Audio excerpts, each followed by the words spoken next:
అందరికీ నమస్కారం. మిత్రులారా, డయాబెటిస్. డయాబెటిస్ తగ్గించుకోవడానికి చాలా తిప్పలు పడుతుంటారు కదా! అది తగ్గుతుంది, పెరుగుతుంది. తింటే పెరుగుతుంది, తినకపోతే తగ్గుతుంది. ఇలా ఏ మందులు వాడితే తగ్గుతుంది, మందులు వాడకపోతే పెరుగుతుంది. ఇదే కండిషన్‌లో ఉంటుంది. ఎప్పటిదాకా తెలీదు. ఎవరికీ తెలీదు. డయాబెటిస్ వచ్చిందంటే అది పోతుందంటే పోదు. గ్యారంటీ చెప్తారు. అది అలాగే ఉంటుందని చెప్తారు. దాని రూట్ కాజులు తెలీదు ఎవరికీ. 100 డేస్ మేము ఛాలెంజ్ చేస్తున్నాం. ఛాలెంజ్ ప్రోగ్రామ్ మీకిస్తున్నాం. మీకు డయాబెటిస్ ఉన్నా, సీకేడీ ఉన్నా, హార్ట్ ప్రాబ్లమ్ ఉన్నా, లివర్ ప్రాబ్లమ్ ఉన్నా, కిడ్నీ ప్రాబ్లమ్ ఏదున్నా సరే 100 డేస్‌లో మీ ప్రాబ్లమ్ సాల్వ్ అయిపోతుంది. చూసే ఉంటారు మన వీడియో సంజీవని ఛాలెంజ్ ప్రోగ్రామ్. దాన్ని చేస్తే ఆటోమేటిక్‌గా మందులు లేకుండా నార్మల్ చేయొచ్చు. సరే, తగ్గించుకోవడానికి ఇంపార్టెంట్ కదా! దానికి ఒక చిన్న రెమెడీ చెప్తా.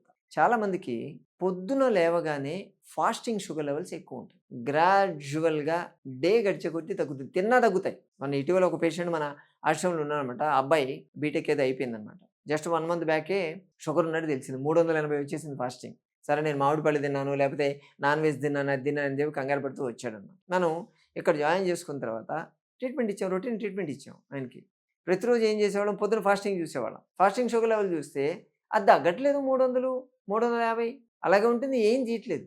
ఏంటి ఇన్ని ట్రీట్మెంట్లు ఇస్తున్నాం, మనం ఏం చేస్తున్నాం కానీ తగ్గట్లేదు కదా అని చెప్పి చూస్తే పొద్దున ఎక్కువ ఉంటుంది. తర్వాత బ్రేక్‌ఫాస్ట్ పెట్టిన తర్వాత చూస్తే 150, 160కి పడిపోతుంది. అది వాళ్ళ బాడీ తీరు. ఇటువంటి కండిషన్‌లు కూడా ఉంటాయి. ఇటువంటి కండిషన్ రాంగ్ డయాగ్నోసిస్ అయ్యేటువంటి ఛాన్సెస్ ఉంటాయి. అందుకని మీకు ఏ టైపు డయాబెటిస్ ఉన్నదన్నది అబ్జర్వ్ చేసుకోవాలి. దాంట్లో కూడా చాలా టైపులున్నాయి. ఓకే.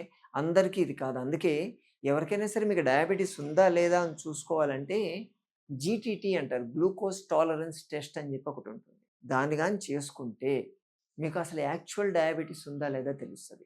అప్పుడు డైట్ మార్చాలి. ఖచ్చితంగా డైట్ మార్చాలి. ఇటువంటి కేసులు ఇప్పుడు సపోజ్ నేను చెప్పినటువంటి కేసే పొద్దున్న లేవగానే వాళ్ళకి గ్లూకోజ్ లెవెల్స్ ఎక్కువ ఉంటున్నాయి. డే టైమ్ గడిచే కొద్దీ తక్కువ వెళ్తున్నాయంటే వాళ్ళకి ఏ మందులు వాడాల్సిన అవసరం లేదండి.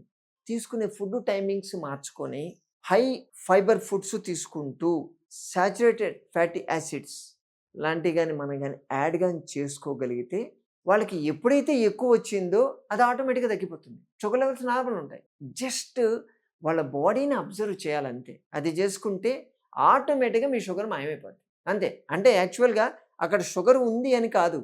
రాంగ్‌గా పోర్ట్రేట్ అయిపోయిందది. ఎందుకంటే వాళ్ళ బాడీ తీరుని అబ్జర్వ్ చేయకుండా రొటీన్‌గా కొట్టేయడం వల్ల వచ్చినటువంటి ప్రాబ్లమ్. ఇటువంటి కండిషన్ ఉందనుకోండి ఏమవుద్ది? మీకు ఫాస్టింగ్ లెవెల్స్ ఎక్కువ ఉన్నాయి కదా అని చెప్పేసి వాళ్ళకి కాస్త మందులు ఇవ్వడం మొదలుపెట్టేస్తే తర్వాత 4, 5 గంటల తర్వాత మామూలుగానే లో ఎళ్తుంది. ఈ టాబ్లెట్ వాడడం వల్ల ఇంకా లో ఎళ్ళిందనుకోండి. సరే, అదేదో పొద్దున ఇచ్చారనుకోండి. ఏదో పొద్దున 5, 6 గంటల్లో ఉంటుంది. వాళ్ళు తినడం అనేది వాళ్ళకి లో అవ్వడం అనేది 2 గంటల తర్వాత ఉందనుకోండి. అప్పుడు పరిస్థితి ఏంటి? కళ్ళు తిరిగి పడిపోతాయి. చాలా మందికి మేము చూస్తున్నాం. పొద్దున్న టాబ్లెట్ వాడంగానే ఆ టాబ్లెట్ వాడితే నాకు కళ్ళు తిరిగి పడిపోతున్నాను సార్ అని చెప్తున్నారు. సో, వాళ్ళు ఈ కేటగిరీ పీపుల్. మిత్రులారా, చూడండి మీకు ఎటువంటి డయాబెటిస్ ఉందో చూసుకోండి.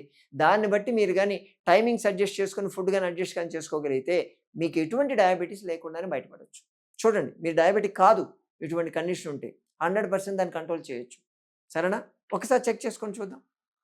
మరోసారి మరో వీడియోతో మళ్ళీ కలుసుకుందాం. నమస్తే.